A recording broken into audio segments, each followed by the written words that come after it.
What industry is a lot shadier than it seems? More people died last year over vanilla in Madagascar than cocaine in South America. They've even coined the term vanilla murder. Farmers hire armed mercenaries to guard their crops from thieves near harvest time, and if one is caught, well, let's just say it's in response to all the farmers that were killed by thieves for the same reason. I'm going to start using that's vanilla to mean extreme. When people tell me I'm misusing the phrase, I'll tell them about the vanilla murders. Vanilla, while being a common flavor in the Western world, is quite exotic in actuality. It is the fruit of a specific orchid, and most of the vanilla we get in the Western world come from Madagascar and its surrounding islands. It is hand-pollinated, and storms in the Atlantic Ocean have made their harvest difficult in the past several years. I understand that vanilla is the second most expensive spice to produce behind saffron. The maritime industry. Most of the big companies do things by the book and treat crews well, because they're afraid of lawsuits and unions. But many smaller mom-and-pop companies break laws and violate safety regulations with reckless abandon, because they're not as visible and can stay under the radar, so to speak. It's very common for a small company to ask a captain, crew to do something illegal and dangerous in order to increase profit, and for the captain, crew to comply out of fear of losing their jobs. And that's just the US maritime industry. Sailors from polar nations who work on ships are often fed little more than rice and cheap ramen for months at a time and paid pennies for their back-breaking work. I love running tugs for a living, but the industry as a whole is rife with shady business. I don't know if it falls under maritime, but I took one look at the job listing for a cruise ship and now I tell all my coworkers to never take a job with one. I'm a stagehand and theater technician. I make decent money for SH out of college, $18.24 an hour depending on venue. Even without joining the union, because I do specialized work. Looked into a lighting tech spot on a cruise ship, and I'd be getting minimum wage working 50 hours and 7 days a week. Wi-Fi on board costs money out of my paycheck. I'd be in charge of passenger safety off hours if an alarm goes off and we have to get people onto rescue rafts. I'd have a roommate in a small bunk, and all my wages would go directly into a ship debit card so I could give my income straight back to the company to eat. Something about living and working on a boat in the middle of the ocean seems to make employers think they don't have to actually care for their employees. I can imagine working on a boat that isn't filled with people on vacation would be even worse. FYI, life on a US-flagged container ship is actually pretty sweet. Sailors get spacious, private accommodations, free Wi-Fi, 3 full meals a day of varying quality, and a strictly enforced work-hour cycle to prevent exhaustion. Go on. Hey man, you're a captain. You should already know. A lot of hobby fish importing is pretty shady. You have farms of certain types of fish like bettas in some areas of the world that are run with the fish in horrible conditions, which is why a lot of the ones you get in a major chain store are sick before you even bring them home. The stores will blame the fish being stressed, but I've ordered and received hundreds of fish from small breeders, sellers and outside of Cory catfish that really enjoy committing suiciding by poisoning their own water. The fish arrive healthy and fine. Outside of boutique fish farming, the way some wild fish are caught is just horrible. The trappers will lightly poison the water supply to knock out the fish, then scoop them out of the water without a care for that area's ecosystem. This has led to depletion of some natural species to the point they are now endangered. Lastly, boutique fish sellers. Major chains do not give half a rat's ass what happens to the fish in the end.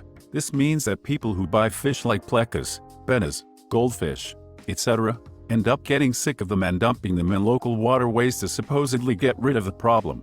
So in some areas, these fish have completely destroyed the local water ecology, because, like other invasive land species, they were never meant to be there. One of the worst offenders is the lionfish in Florida. It's venomous and has no natural predator, so its population has exploded out of control. The same is true of plecas and goldfish. Basically, releasing fish into the wild is a terrible idea. Releasing any animal into the wild can have disastrous consequences, but fish are being released into a very limited ecosystem and outside of a few diseases. If they can adapt to the water and have no predators, they will survive and breed incredibly quickly. I love my fish. I love the hobby, and there's a lot of value to it, as global warming may make things like reef tanks a valuable source of coral in the future. But there's also a lot of bad to it. I hate seeing bettas for sale, suffering inside those little cups. Just because they can survive under extreme conditions doesn't mean they should be subjected to it. I like to compare it to being forced to live in your bedroom, but it's also your bathroom, and where you eat, but not able to clean it. Like, yeah, You can survive, but what kind of quality of life is that? Betas need at least a few gallons of water, filter, heater, and more to thrive. I have a male beta in a 10-gallon with heater, filter, live plant CCT. He really flourishes and has quite a personality for such a little fish. They are truly amazing if you give them space and what they need to be happy, especially treats. All industries are shadier than they seem. I used to work for a flute manufacturer and it was shady as hell. Deets? I don't want to name the manufacturer, but it was around the 2008 financial crisis and the place was equity-owned and leveraged to freaking Mars. The CEO was committing bank fraud and screwing contractors while laying off employees and enriching himself. Was there a whistleblower among the flutists? Trucking. The margins are razor thin and so everyone is trying to nickel and dime each other constantly. The drivers lie to their dispatchers, the dispatchers lie to the brokers lie to the clients. All of this for like $50, $100 sometimes.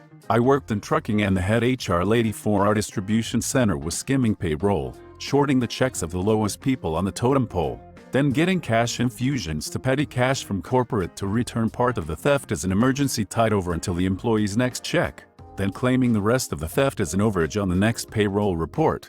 I am probably missing a step in her chain, but I am not an accountant. It was a scam she managed to work for a couple of years due to a lack of oversight during nationwide management shifts. When she finally got caught, rather than take the bad publicity, the company just let her leave. The last I heard she was working in the same position in an adjacent industry, but still involving transportation. C'est la vie. LOL classic accounting scam. It's literally in my Accounting 101 book. Avocado farms. Most of the farms in Central America are taken over by the cartel because of how much money is in selling avocados. I'm surprised there aren't more in the US.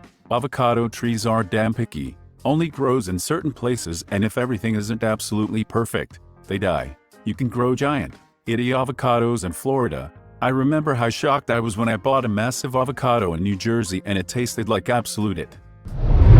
CBD. Lot of predatory companies making subpar products with questionable raw materials and then marking it way the frick up and selling it as a miracle cure to vulnerable and ill-educated consumers. Usually have a high-power legal team on deck, but pay their workers it and no benefits. Are CBD products, not the actual marijuana, regulated or are they like the vitamin industry where most all of the products are suspect and aren't FDA approved? No FDA approvals now, just testing to ensure it's below the hemp line and THC. Not an industry, but higher academia is badly broken. Some of the smartest people are some of the most badly exploited.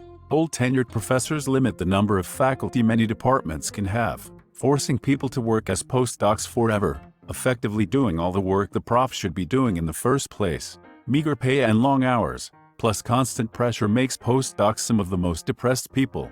The grad students are no better either. A lot of the times grad students don't complain about ill treatment, harassment and outright bullying as they don't want to jeopardize their prospects of graduating. If you're a foreigner, this situation becomes even worse, whether you're a grad student or a postdoctoral researcher. My university recently had massive protests and strikes over grad student wages and treatment. It was looking like they were gaining traction for a bit until coronavirus hit. The university responded by basically mass firing the TAs. It was really disgusting. UC Santa Cruz? That's the one. The textbook industry. Pearson is the frickin' mafia.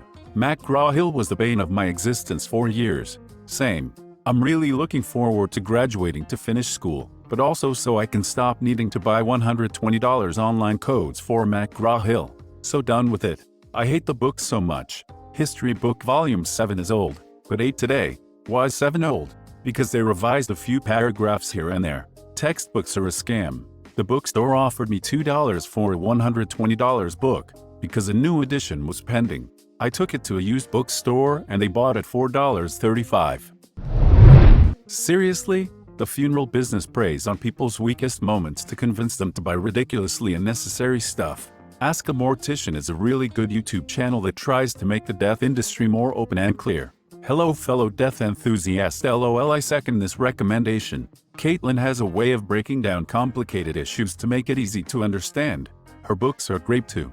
I love AskAMortician. My pretween is a little goth in training and often has weird death-related questions that I struggle to answer, both in terms of scientific fact and age appropriateness. Thankfully Caitlin had popped up in my YouTube Recs a bunch and I was able to direct kiddo straight to the channel. It's been a godsend. We watch videos together and know all the cool stuff we learn. Health insurance. In the commercials it is all about caring for your health and stuff. But if you ever get a serious illness, they will do anything to avoid paying for your treatment. Source: my mother got breast cancer and her health insurance made a business decision to let her die rather than pay the $40,000 for her treatment. They made that decision then hired lawyers to make it happen. My mom got to fight them in court while going through chemo. She made it by mortgaging the house. She told me the insurance company cost her more stress than the prospect of dying. I'll always remember the one Simpsons episode where Homer has a heart attack as he's signing his health insurance contract, and the insurance broker pretty much rips up the contract in front of Homer as he's having a heart attack. And then Homer has to get his triple bypass from a quack like Dr. Nick Riviera because he can't afford a real doctor. That show didn't pull any punches back in the day. Thanks for watching. If you enjoyed the video, please smash the like button and leave a comment which story you liked the most. Subscribe and hit the bell notification for updates on our latest videos. And don't forget to check the links in the description box for more awesome content.